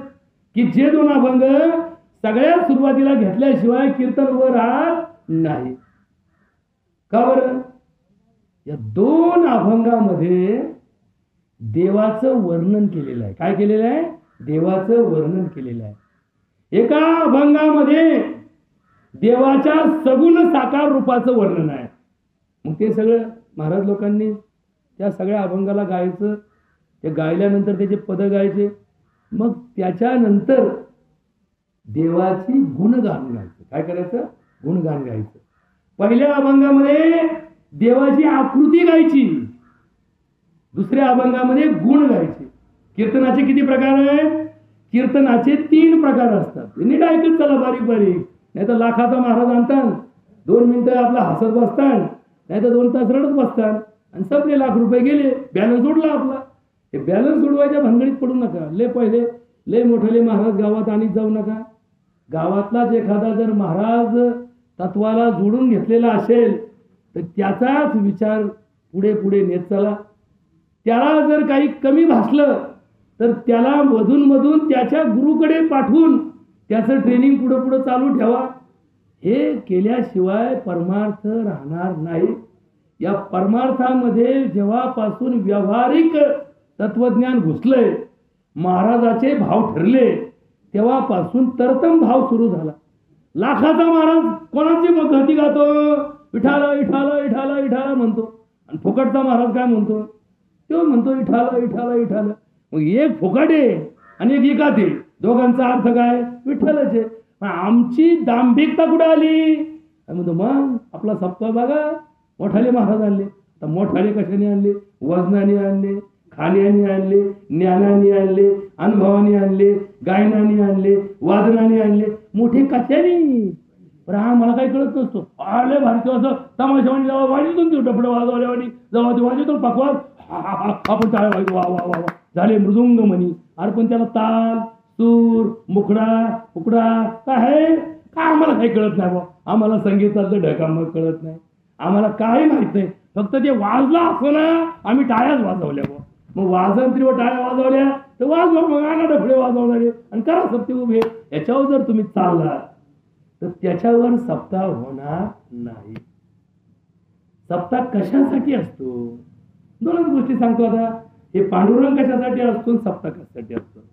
हा पांडुरंगाचा जो एकादशीचा भाग आहे, हा बहुजन समाजामध्ये जे लोक मंदिराला पात्र नव्हते, मंदिर व्यवस्थेमध्ये ज्यांना संधी नव्हती, अशा समाजाला पात्रता आणि पवित्रता यामधला भेद कुणी समजून सांगितला नाही. पवित्रतेला पात्रता लागत नाही. पवित्रतेला पात्रता लागत नाही. पवित्रतेला शुद्ध प्रक्रियेचा मार्ग लागतो. बघा, एक कोट्याधीश जाळला,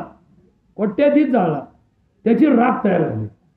आणि एक भिकारी जाळला, त्याची राख तयार झाली. दोन्ही राखी प्रयोगशाळेत परीक्षेला पाठवल्या. या 2 राखी आहेत. एक राख कोट्याधीशाची आहे, एक राख भिकाऱ्याची आहे. सांगा याच्यातली भिकाऱ्याची कोणती आणि कोट्याधीशाची कोणती? कोणती प्रयोगशाळा दाखवून देईन तुम्हाला? अजिबात नाही. आणि मग ही कोट्याधीश जर राखीचा संबंध आलाच नाही तर मग या कोट्याधीशाचं भूषण कुठेपर्यंत आहे? तिथपर्यंत. कोण म्हणतं? संत कबीर काय सांगतोय का दोह्यामध्ये? इस तन धन की कौन बढ़ाई, इस तन धन की कौन बढ़ाई, देखत नैनों में मिट्टी मिलाई, अपने खातर महल बनाया, अब ही जाकर जंगल सोया.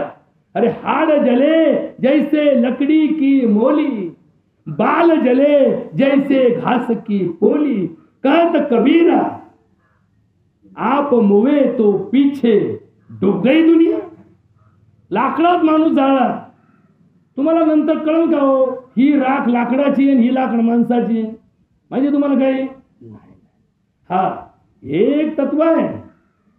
कितीही जाळला, कशातही जाळला तरी माणसाचं हाड जळत नाही.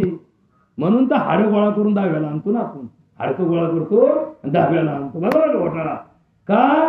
कारण माणसाचं हाड हे फॉस्फरस पासून तयार होतं आणि या जगात फॉस्फरस कधीच नष्ट होत नाही. म्हणून तर 1,00,000 वर्षापूर्वी गाडले गेलेले संस्कृती आज उघडली तरी माणसाचे सांगाडे अख्खे सापडतात.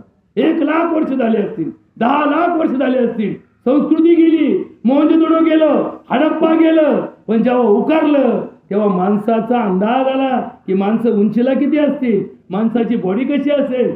त्या काळातले डायनासोर, आता डायनासोर चित्रपटात आले, व्यवहारामध्ये का काढले? जेव्हा हे उत्खनन झालं त्या उत्खननामध्ये त्या डायनासोरचे सांगाडे सापडले. हे हाड म्हणतो ना, हाडा मासाचा माणूस आहे. हाडा मासाचा माणूस आहे ना, तर याची राख सुद्धा सारखीच असते. जशी एखाद्या लाकडाची राख होते तशी याची राख होते. बघा, साईबाबाच्या दर्शनाला आपण गेलो. आता बघा, शेवटचा टप्पा सांगतो. तिकडे उरकले तर मला आवाज आहे बरं का. म्हणजे काय, हे आपलं चालूच राहील ना, आज नाही तर उद्या, उद्या नाही तर परवा, पण सुट्टी मात्र नाही बरं का. कधी ना कधी तुम्हाला प्रचिती आल्याशिवाय मला समाधान नाही. मला समाधान कधी लागतं?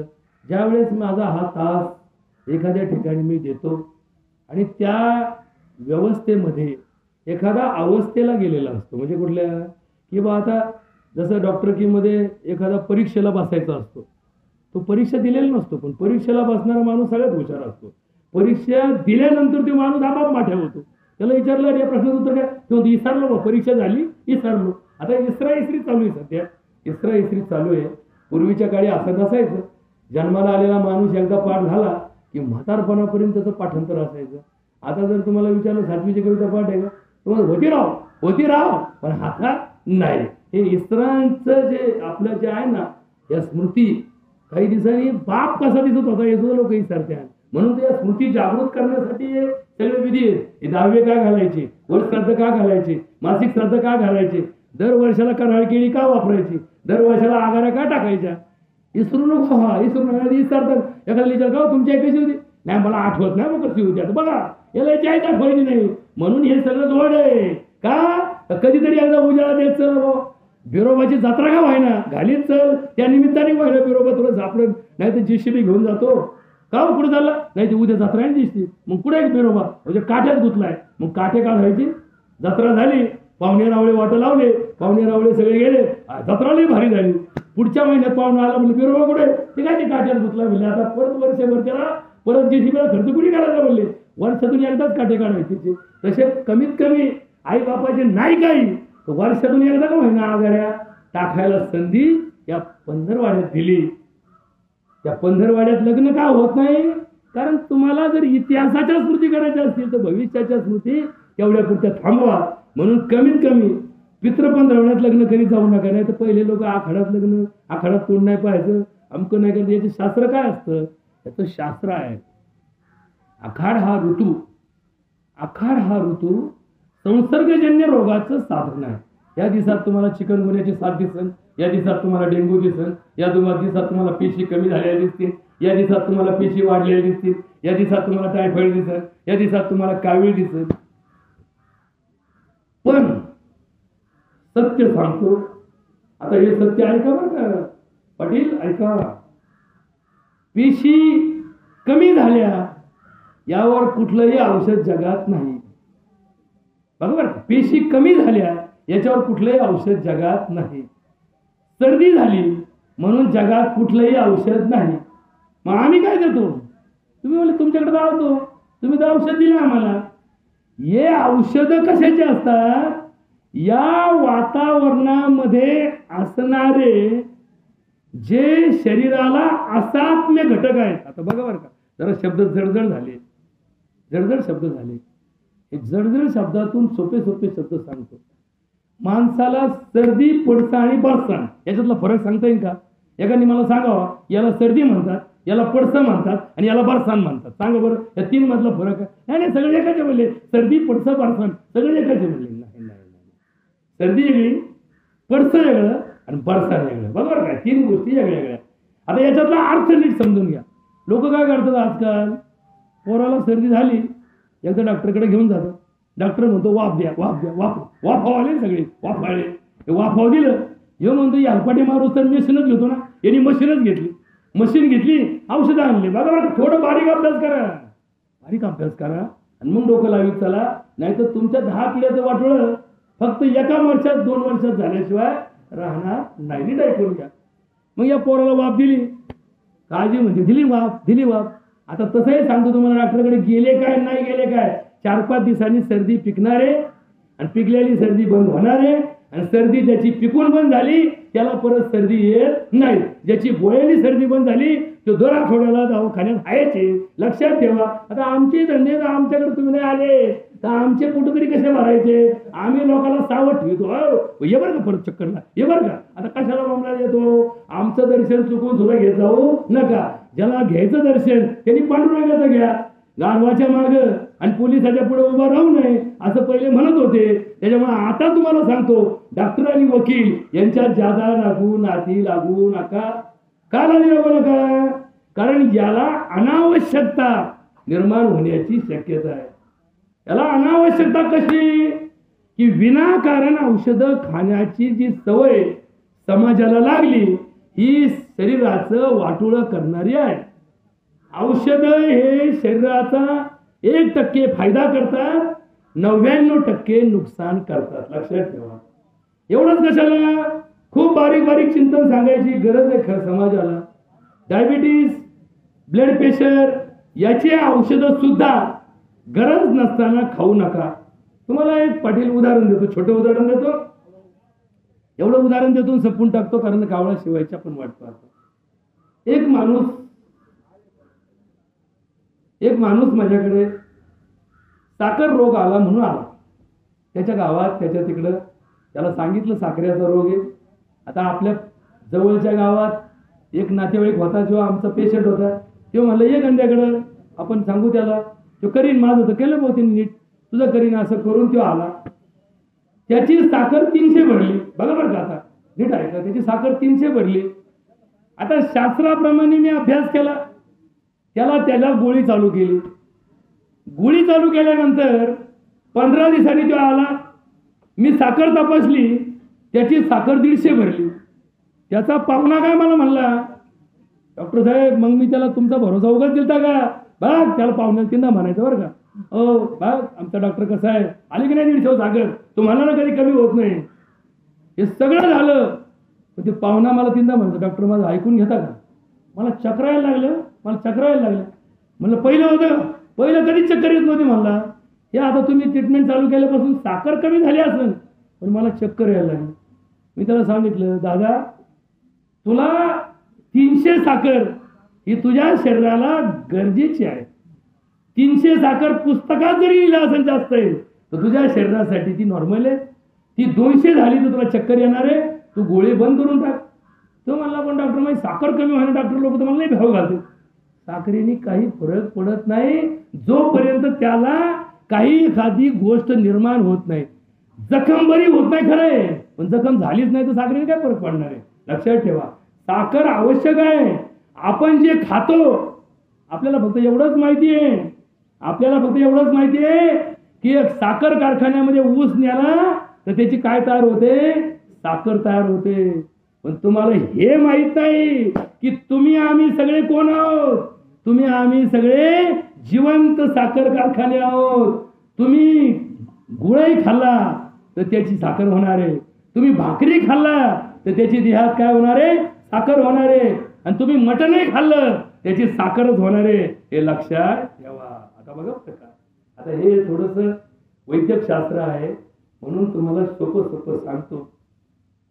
डायबिटीज होतो म्हणजे साखर जाळीत नाही साखरेचे गोडाऊन शरीरामध्ये असते. एखाद्या घरामध्ये जास्त पैसे झाले की घरामध्ये सुरक्षित राहत नाहीत.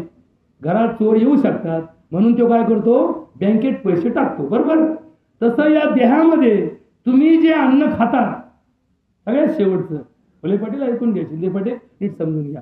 आपण जे अन्न खातो त्या अन्नापैकी 150 कॅलरी या अन्न पचवण्यासाठी लागतात. शेवटी अन्न पचवण्यासाठी सुद्धा ऊर्जा लागते. 150 कॅलरी लागतात. एका शरीराला एका दिवसाला 1500 कॅलरी एवढी साखर लागते. ही 1500 कॅलरी साखर फक्त ओंजळभर अन्नात तयार होते. बघा बरं का आता म्हणजे तुम्हाला कदाचित ही गोष्ट समजून घ्यायची असेल तर जैन साधू जेव्हा तुमच्या गावातून जातात. आता इथून आपल्या रोडनी जैन लोक जातात ना ते जैन लोक गेल्यानंतर त्यांचे समाजाचे लोक आपले समाजाचे लोक त्यांच्या पुढे एवढे फळं घेऊन येतात. त्यांच्या पुढे एवढं अन्न आणतात.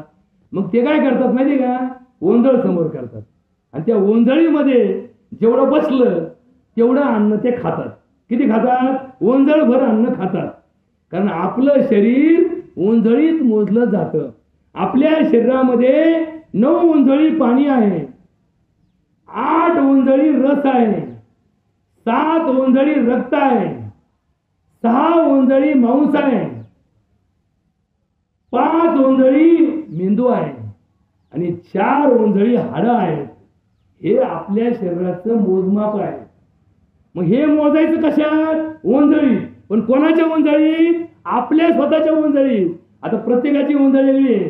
तुमच्या घरातला आठवा सगळ्यांचा सारखा आहे, पण आठवा तुमचा ओंजळीचा भाग. एका ओंजळीत किती पाणी बसतं त्याच्या हातावर अवलंबून आहे. म्हणून तर हाताची लांबी जास्त असणाऱ्या लोकांना आजान बाहू म्हणतात. ज्याचा हात गुडघ्यापर्यंत येतो असं म्हटलं जातं त्याची बुद्धी तल्लक आहे. लोकांनी काही दिवसांनी वजन लावते. मी जर सांगितलं ना सर डॉक्टर ट्रॅक्शन घ्यायचो हाताला, का माझा हात आपरा पडतो, आपल्या हाताचा जरा खाली खाली घ्यायचा त्याला.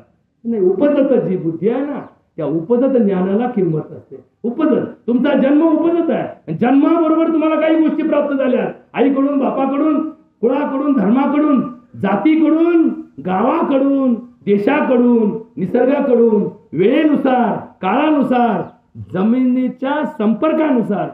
तुमचं जरी वास्तव्य नेप्तीत असेल पण तुमचा जन्म जर पुण्यात झाला असेल तर त्या पुण्यभूमीची सुद्धा तुमच्या देहावरती परिणाम करण्याची व्यवस्था ही आयुष्यासाठी करून ठेवली असते. म्हणून तर कुंडली काढताना तो बामन तीनदा विचारतो, जन्मस्थान सांगा, जन्मस्थान सांगा, जन्म वेळ सांगा. वेळ, काळ, स्थान या आमच्या शक्ती आहे. काय शक्ती आहे? म्हणून तर आमच्या पूजा करताना आमचा ब्राह्मण तीनदा सांगत असतो, श्री गणेशाय नमः, आचम्यम प्राणायाम कृत्वा श्री मनमना गणाधिपते नमः, इष्ट देवताभ्यो नमः, कुलदेवताभ्यो नमः, ग्रामदेवताभ्यो नमः, स्थानदेवताभ्यो नमः, वास्तुदेवताभ्यो नमः, सर्वदेवभ्यो नमः. आता हे आलं का? काय काय आलं याच्यात? गाव आलं. ज्या गावात आहे ती देवता आहे, ग्रामदेवता. काही असलं तर ग्रामदेवतेला विसरू नका. तुम्ही जगात पुढे गेले तर नेपथकर म्हणून जाणार आहे ना, नेप्तीकर, नेप्तीकर. आता आमचे सगळे मामा लोक गेले पण त्यांचं नाव काय ठेवलं? नेप्तीकर. कुठे गेले? अहो धर्माधिकारी कुठले? नेप्तीकर. कुलकर्णी कुठले? नेप्तीकर. देशपांडे कुठले? नेप्तीकर.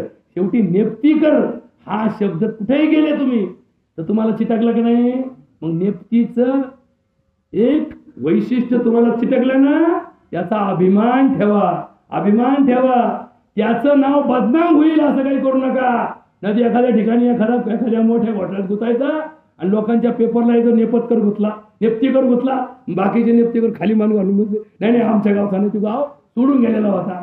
अशी बदनाम करणारी गोष्ट करू नका. अभिमान सांगा. एखादा माणूस कुठेतरी मोठ्या ठिकाणी गेला, अरे आपली ओळख नसू द्या, आमच्या गावातला एखादा गरीब म्हणतो पट्टे नेप्तीचा आहे तो, नेप्तीची माती ती, नेप्तीच्या मातीतून झाला. एखादा हिंद केसरी, तिथं पैलवान दिल्लीमध्ये गदा घेऊन उभा राहिला. आमचे पोरं एवढं का असं पण काय म्हणताय, नेप्तीची पाणी येते, कसं जिंकलं. पण हे पाणी दुसरीकडे वापरू नका. पाणी पाणी म्हणूनच प्या, नाही तर पाणी टाकून प्याता शिन हात डोक्याला तार. तसं करू नका. माझी तुम्हाला एकच विनंती आहे की हे सगळे धर्म, हे सगळे पंथ, हे सगळे संत कशासाठी आहेत? माणसाला सुधरवण्यासाठी आहेत. माणसाला सुधरवणं म्हणजे काय? तब्येतीने सुधरवणं, रक्त वाढायचे औषध देणं नाही. माणसाला विचाराने सुधरवणं. विचार, विचार हीच माणसाच्या आयुष्याची ड्रायव्हरची सीट आहे. ड्रायव्हरच्या सीटवर कोण बसतं? विचार बसतो. आणि विचार चुकला की गाडी चुकते. जसं गाडीची समजा स्टेअरिंग फिरली तर ती गाडी दुसरीकडे जाते, तसा विचार चुकला की आचार चुकतो. आचार चुकला की तुमचं व्यक्तिमत्व चुकीच्या मार्गाने या जगात प्रसिद्ध होतं. आणि म्हणून या चिंतनाचा अर्थ भावी विन भक्ती, भक्ती विन मुक्ती, बळे विन शक्ती बोलूच नाही. हे तत्व, या तत्वाला जोडलेला देव आणि या देवाच्या दारात क्षणभर उभा त्याच्या चारही मुक्ती साधल्या. वेळ संपलेली आहे. दोन गोष्टी सांगितल्या. एक सांगितली पांडुरंगाच्या पंढरीची, तिथं वंचितांसाठी, ज्यांना समाजात स्थान नाही त्यांच्यासाठी ती पंढरी आहे. म्हणून तर संत अशी कोणती जात नाही की ज्या जातीत संत नाही. एवढे 18 पगड जाती आहेत ना. 18 पगड जातीमध्ये प्रत्येक जातीत संत महात्म्य आहे. प्रत्येक जातीचा संत होऊन गेला. प्रत्येक जातीचा पुजारी होऊन जाणार नाही. प्रत्येक जातीचा सरपंच होऊन जाणार नाही. पण प्रत्येक जातीत संत मात्र होऊन गेले. का गेले? कारण प्रत्येक जातीला पांडुरंगाच्या या अधिपत्याखाली या वैष्णवांच्या मेळ्यामध्ये स्थान मिळालं. म्हणून तर विष्णूचा मेळा एकादशीला भरतो. आणि मग तुकाराम महाराज म्हणतात, विष्णुमय जग वैष्णवांचा धर्म, भेदा भेद भ्रम अमंगळ. ऐका जी तुम्ही भक्त भागवत, कराल जे हित सत्य करा. कुणाही जीवाचा न घडो मत्सर, वर्म सर्वेश्वर पूजनाचे. तो का म्हणे एका देहीचे अवयव, सुख दुःख जीव भोग पावे.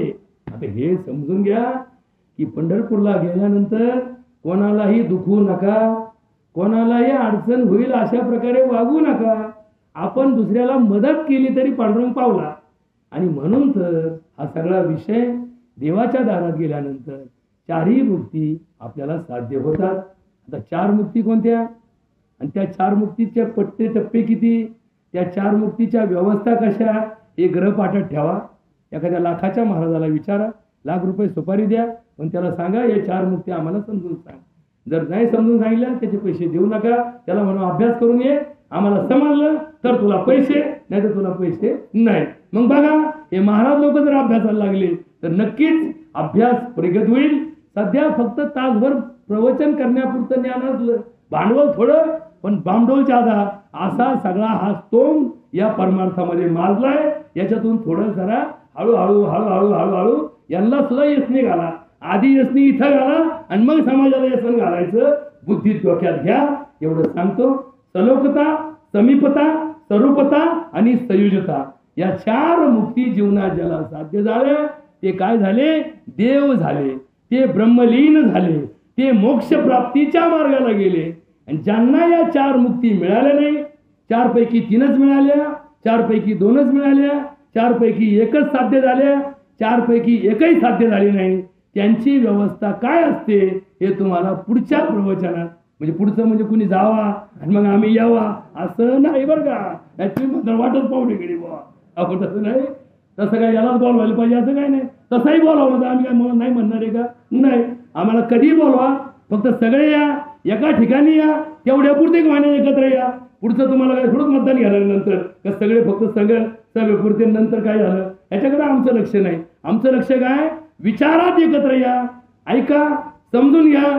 जीवनाचा मार्ग जो भगवंताने सांगितला तो सांगण्याचा आम्ही आमच्या अल्पबुद्धीतून प्रामाणिक प्रयत्न करू आणि त्याच्यातूनच जीवनाचा सार्थ आपलं जीवन आपण नेऊया एवढीच प्रार्थना करतो. आमच्या मुंबईला जाऊन 10 दिवस झाले.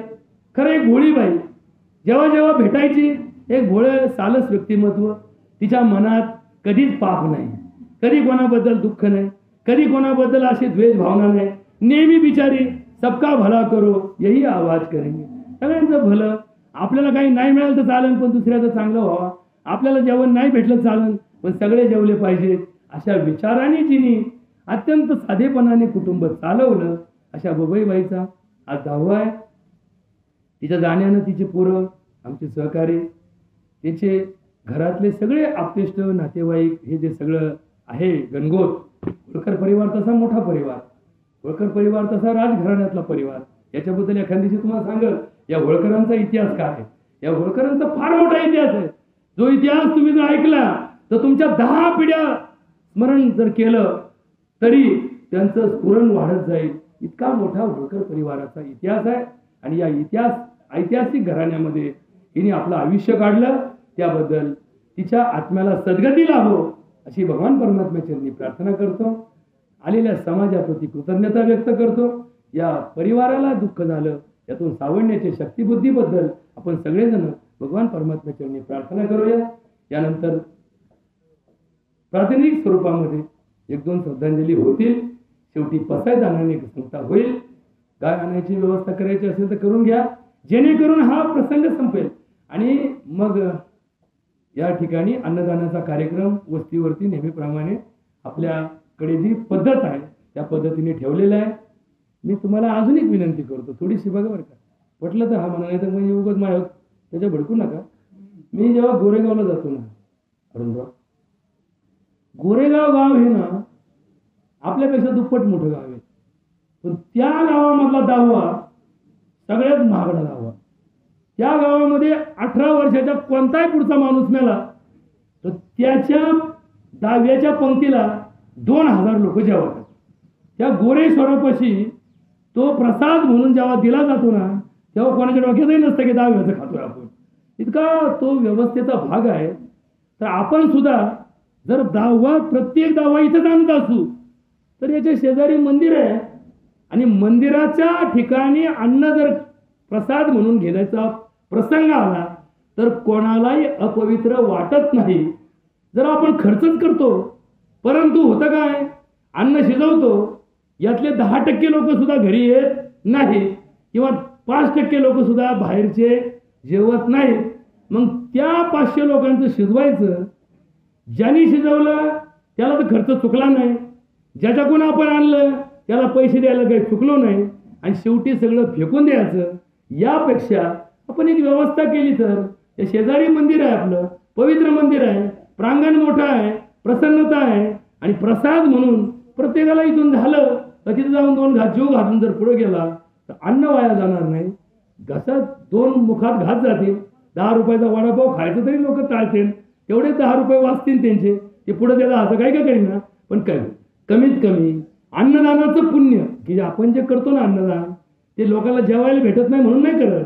अन्नदान हे 10व्याला केलं जातं कारण दानाचं पुण्य तिच्या बाबाईच्या खात्यात जमा होणार आहे आणि ते खातं पुढं पुढं अजून राहणार आहे, म्हणून करावं ही व्यवस्था सांगतो.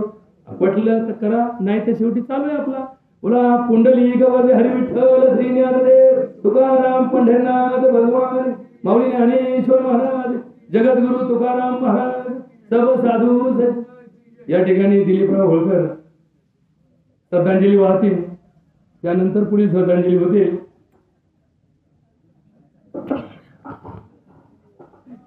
या गावचे माजी सरपंच आणि आमच्या जिल्हा कार्यकारिणीचे मोठे कार्यकर्ते दिलीपराव यांना विनंती आहे की आपण या ठिकाणी यायचे. त्यानंतर हे